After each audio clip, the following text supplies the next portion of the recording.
Hello, I'm Ashrita. And I'm Hansika, and our project is on the correlations between city demographics and public transportation ridership.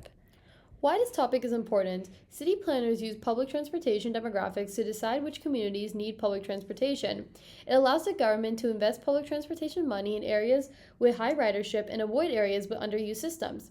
An increase in public transportation also helps reduce traffic. And so, the purpose of our study is to find areas with high public transportation ridership and to examine which demographics directly correlate with ridership data. And it helps us to find public transportation ridership numbers over the years and essentially any data that will aid the government and city planners.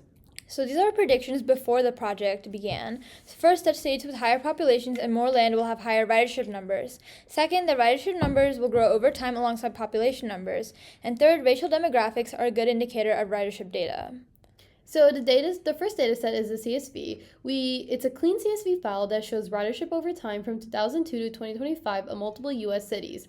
We filtered the data set to group the cities into states, removed unnecessary columns, and added up all the riders from 2002 to 2025. The purpose is to show ridership numbers over time. And this is our clean data set. And as you can see all the way right, there's a column that says total riders per state. So the second data set is an API. We use the U.S. government census data API.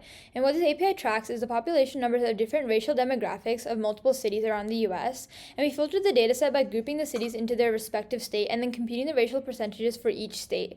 And we're going to use this data to identify the correlation of racial percentages with ridership numbers. And so this is what the output looks like.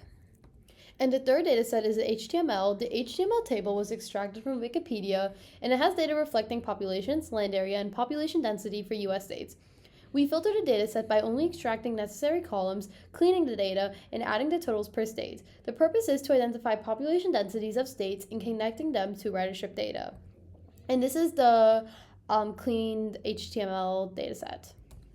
So, starting with our first insight, the purpose of this was to find the relationship between the percentage of the white population and the public transportation ridership per state. What we computed from this in this insight was the slope, the R-squared score, the intercept, and the correlation. So what our data shows: first, there was a negative slope. This means that as the white population increased, public transportation decreased. Then this tells us that public transport was more used by non-white people than the white population. Second, the R-squared score. The white population is not a good indicator of public transportation ridership because the R-squared score is very small and is statistically insignificant. And that combined with the intercept, which shows that there's a high public transportation ridership regardless of the white population, we can determine that while there is a correlation, that correlation isn't very strong. And thus, the white racial composition isn't the only factor that we can use when determining ridership levels. So this is our second insight. The purpose is to show whether a U.S. state would either have high public transportation ridership or low public transportation ridership based on the state's demographic percentages.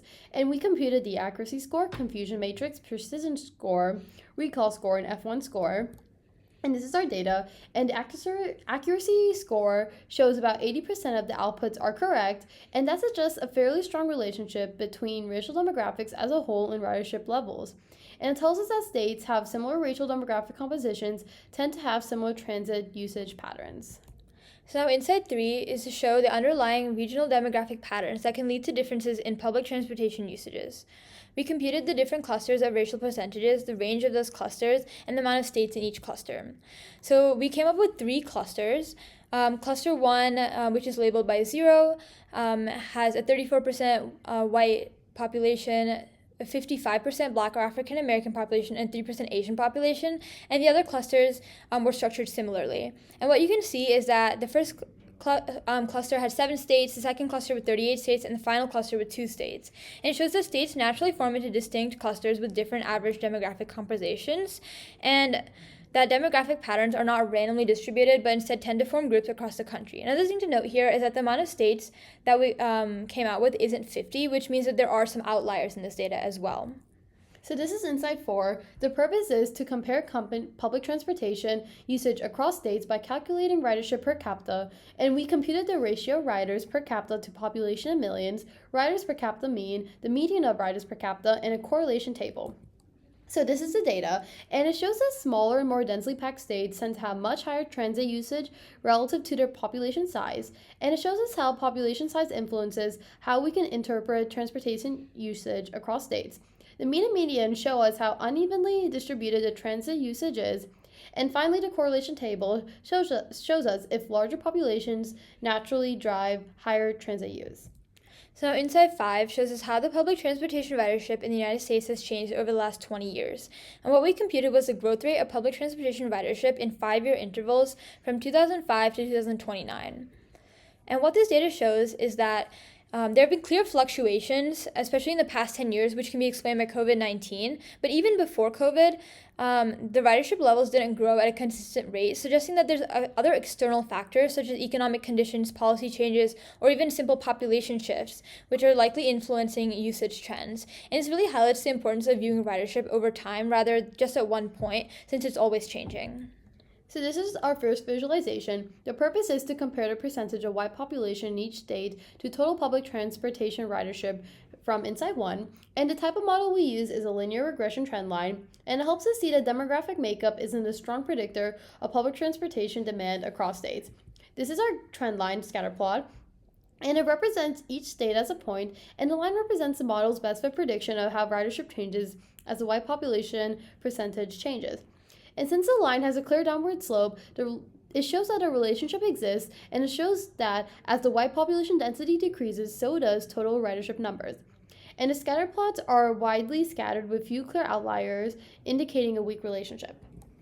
So visualization number 2 shows the top 10 states ranked by riders per capita, which is the public transportation usage relative to each state's population size. So we used a bar chart for this one, and this helps explain the relative usage of public transportation, giving us a clearer picture on how dependent each state is on public transportation. And one thing you'll notice about this graph is that the majority of the states in this graph have smaller populations. For example, the top 2 are Kentucky and Maryland. And despite their populations, they still have very high transit usage rates, and shows us that the per person transit reliance varies significantly across states, and suggests that the differences in urban density, infrastructure, and accessibility to public transportation play a role in public transportation usage.